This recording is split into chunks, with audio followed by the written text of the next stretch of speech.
Today I'm going to tell you a life-changing story of a girl. In a small village near the mountains, there lived a young woman named Anjali. She worked as a potter, crafting beautiful clay pots that she sold at the market. Despite her skill, Anjali felt unfulfilled. She constantly compared herself to others, envying their wealth, beauty, or social status. She often thought, if only I had more, I would be happy. One day, a traveling monk named Dhamma stopped in the village to rest. He spoke gently to the villagers about the Four Noble Truths and how desire and attachment lead to suffering. Anjali was intrigued and approached him after his talk. "Why do I always feel like I don't have enough?" she asked. Dhamma smiled. "You suffer because you believe happiness is outside of you. You are attached to wanting more. But true joy comes from within, through understanding and letting go." Anjali decided to stay close to Dhamma's teachings.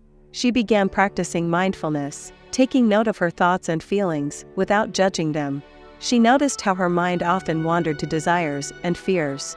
Instead of pushing them away, she acknowledged them and brought her focus back to her breath. She also started practicing gratitude. Each day, she would list a few things she was thankful for: the clear sky, the warm tea, the support of her family. Slowly, she felt a change. The envy and dissatisfaction lessened.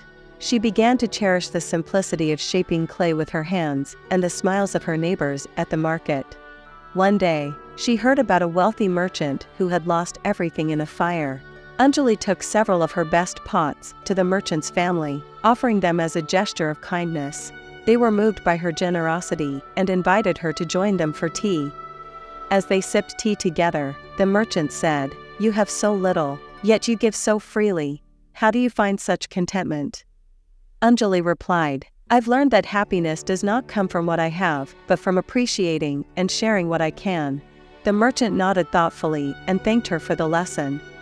As Anjali walked back to her home that evening, she looked up at the stars. She realized that peace did not come from chasing after the next desire, but from letting go and finding contentment in the present. She continued to live humbly, sharing her pottery and her joy with others, embodying the wisdom that had transformed her life. Thank you for listening this story. Please like, comment, share and subscribe this channel. Love you all. Stay blessed.